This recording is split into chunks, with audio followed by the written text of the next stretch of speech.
사람과 사물을 구분해서 바닥 등이 켜지는 시스템이 개발됐습니다. 현재 의정부에서 전국 최초로 설치해 운영 중인데요. 주민들의 반응이 좋습니다. 의정부시 장암동의 한 슈퍼마켓에 흉기를 들고 들어가 난동을 부린 60대 남성이 경찰에 붙잡혔습니다. 이 남성은 술에 취해 주인과 말다툼 후 흉기를 들고 찾아온 것으로 조사됐습니다. 의정부시가 철도망 효율화 방안 사전 타당성 조사 용역에 착수했습니다. 신규 철도 노선을 발굴하고 7호선 복선화, 8호선 연장 등을 검토할 예정입니다. 지난 주말 많은 비가 내렸는데요. 올여름 비 내릴 확률이 평년 수준을 넘어서고 예년보다 더 덥고 습한 여름이 다가올 것으로 전망됩니다. 전문가 연결에 자세히 들어보겠습니다.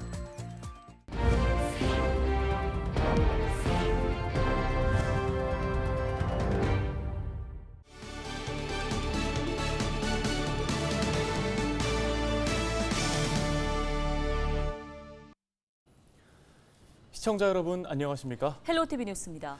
네, 첫 소식입니다. 사람과 사물을 구분해서 바닥에 등이 켜지는 똑똑한 버스 승강장이 우리 지역에 있어서 소개를 해드리겠습니다. 네, 의정부에서 버스 승강장 무정차를 막기 위해 개발했는데요. 이른바 버스 승강장 정차 안전 시스템입니다. 김소영 기자가 현장 취재했습니다. 버스를 타기 위해 정류장에 서 있었는데 아무런 이유 없이 버스가 지나가 버린 경험 있으시죠? 버스 무정차와 승차 거부를 신고하는 시스템이 도입됐지만 여전히 무정차 민원은 계속되고 있습니다. 의정부시에는 이렇게 버스 무정차로 인한 민원이 지난해에만 220여 건이 넘었고 올해 4월까지 40여 건이 넘는 무정차 민원이 신고됐습니다. 시는 특히 야간에 정류장에 서 있는 사람이 안 보여 그냥 지나치는 경우가 많아 고민 끝에 버스 승강장 정차 안전 시스템을 도입했습니다. 요즘 많이 도입되고 있는 바닥형 보행 신호등과 객체 인식형 CCTV를 접목해서 그거를 두 개를 같이 구현하는 아이디어를 구현하게 됐습니다. 횡단보도를 건널 때 바닥에 표시되는 초록색 등을 백색 등으로 CCTV는 사람만 인식할 수 있도록 설계됐습니다. 바로 이곳이 의정부시에서 전국 최초로 설치한 버스 승강장 안전 승차 시스템이 설치된 곳입니다. 여기 보시면 이렇게 CCTV가 있는데요. 이 CCTV가 사람을 인식하고요. 제가 한번 걸어가 보겠습니다. 사람이 없을 때는 이렇게 꺼져 있는 상태인데 이렇게 들어오면 바닥에 불이 켜지게 됩니다. 주민들의 반응은 긍정적입니다. 특히 버스를 타려고 인도 밖으로 나가지 않아도 된다는 것을 가장 큰 장점으로 꼽았습니다.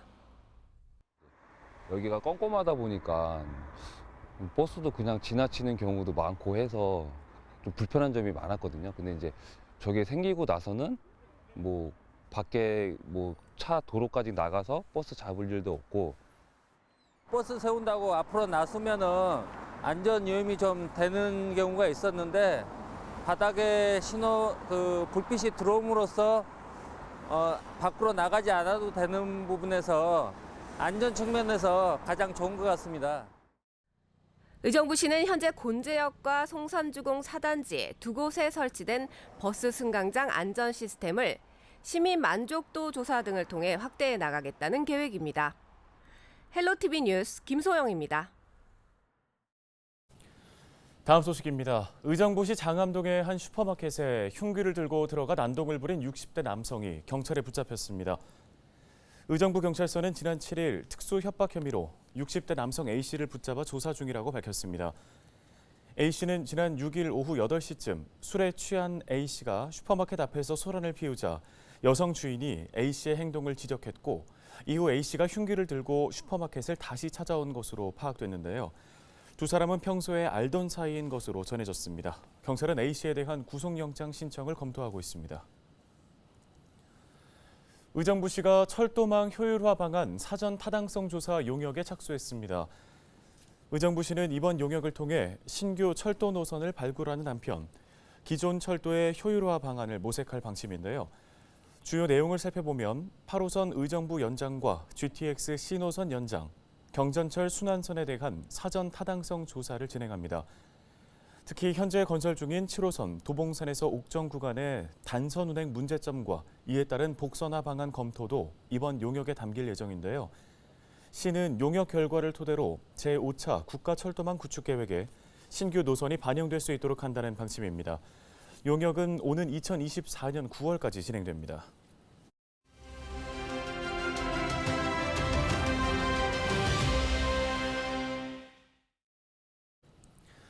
네, 지난 주말에 많은 비가 내렸는데요. 다가오는 올 여름에는 얼마나 많은 비가 내릴지 날씨 궁금증이 커지고 있습니다. 네, 웨더 커뮤니케이션즈의 맹소영 대표 전화 연결해 보겠습니다. 안녕하십니까? 네, 안녕하세요. 기상 칼럼니스트 맹소영입니다. 예, 지난 주말에 봄치고는 꽤 많은 비가 내렸습니다. 이유 어디에서 찾을 수 있을까요? 이렇게 저기압이 유입된 가운데 남쪽에서 다량의 고온다습한 공기가 또 북쪽에서는 차고 건조한 공기, 서로 다른 공기가 충돌을 하면서 비구름이 국지적으로 강하게 발달하면서 집중호우와 강풍을 동반하게 된 겁니다. 네, 강수량도 양이고 바람도 강하게 불면서 참 변덕스럽고 요란했는데요. 올여름 날씨는 어떨지 궁금합니다. 올해에는 지난 여름과 상당히 다른 날씨가 전개될 가능성이 높습니다. 특히 비다운 비가 많이 내릴 가능성이 높다는 게 전문가들의 의견인데요. 기상청 장기 전망에 따르면 5월에서 6월에는 평년 수준으로 비가 내릴 가능성이 50%, 더 많이 내릴 가능성이 30%로 나타났습니다. 그러니까 상대적으로 이맘때 내리는 비보다 적을 확률이 20%보다 낮다라는 건데요. 7월에는 평년과 비슷하거나 많이 내릴 확률이 각각 40%로 높게 전망이 됩니다. 이 말은 즉 결국 더 덥고 더 습한 여름이 다가올 것이라는 뜻으로 풀이가 될 수 있겠습니다. 예, 한편 세계 기상기구에서 올 여름에서 가을쯤 엘니뇨 현상이 발생할 가능성을 언급했는데요. 이로 인한 영향을 어떻게 전망해 볼 수 있을까요? 실제 라니냐였던 지난해 같은 경우에는 중부지방은 폭우였지만 남부지방은 가뭄에 시달리게 됐거든요.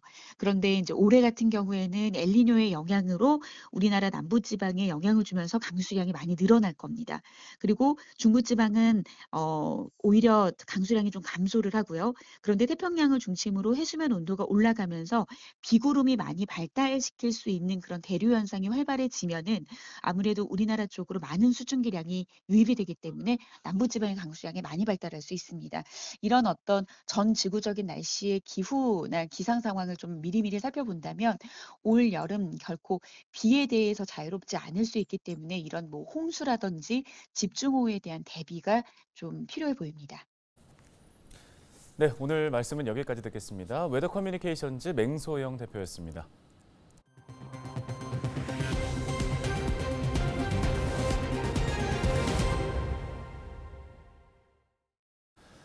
가정의 달을 맞아 가족의 소중함을 일깨우는 인물 소개해드리겠습니다. 네, 전북 고창 지역에 젊은 나이에 남편을 잃고 홀로 3남매를 키우며 시부모를 봉양한 60대 효부가 있는데요. 이나라 기자가 만나고 왔습니다. 64살인 김희순 씨는 23살 꽃다운 나이에 결혼하고 3남매를 낳았습니다. 아름다운 미래만 있을 것 같던 그때 남편이 간경화로 세상을 떠났습니다. 막내딸은 고작 9살이었습니다. 갑작스런 시련에도 그녀가 버틸 수 있었던 것은 든든한 시부모님이 있었기 때문. 산에서 약을 직접 캐갖고 와서 약초를 캐갖고 와서 저를 다시 끓여주더라고요. 그래서 그게 너무 그런 게 고맙더라고요. 어머니가 사랑을 많이 주셔서. 자식 모두 시집장가까지 보낸 그녀 옆에는 이제 100살을 앞둔 시어머니가 있습니다. 어머니 항상 나랑 같이 이렇게 어머니도 혼자 됐지만 나도 혼자니까 같이 어머니가 의지하면서 산다고. 옛날 생각하면 진짜 눈물이 나. 13년째 치매를 앓고 있는 시어머니를 돌보는 일이 쉽지는 않지만 둘째 며느리 김희순 씨는 할 수 있을 때까지 하겠다고 합니다. 그저 친정엄마 같은 시어머니가 조금이라도 기력을 차리면 좋겠다는 바람뿐입니다. 어머니가 갑자기 좀 안 좋고 이상할 때 그럴 때는 무슨 겁이 나더라고요. 어떻게 아이고 이럴 때는 내가 어떻게 감당을 해야 되나. 시어머니를 돌보기 위해 요양보호사 자격증도 딴 그녀를 동네 사람들은 이 세상에서 보기 힘든 효부라고 칭합니다. 아, 존경스럽지요. 정말로 박수 보내주고 싶으신 분이 저 어머니인데 정말로 우리가 많이 보고 배워야 할. 가족의 의미가 희미해져가는 현대사회. 고창 60대 효부의 사연이 서로 돌보고 아끼는 가족의 소중함을 일깨우고 있습니다. 헬로티비 뉴스 이나라입니다. 육군 제6보병사단은 8일부터 12일까지 4박 5일간 철원 포천 일대에서 전술 훈련을 실시합니다. 이번 훈련은 국지 도발, 전면전 대비태세 완비에 중점을 두고 진행될 예정인데요. 훈련관 전차와 차량, 병력 등이 철원 포천 일대의 국도, 지방도로에서 대규모 이동할 예정이어서 일부 구간에서는 교통 통제소가 운영됩니다.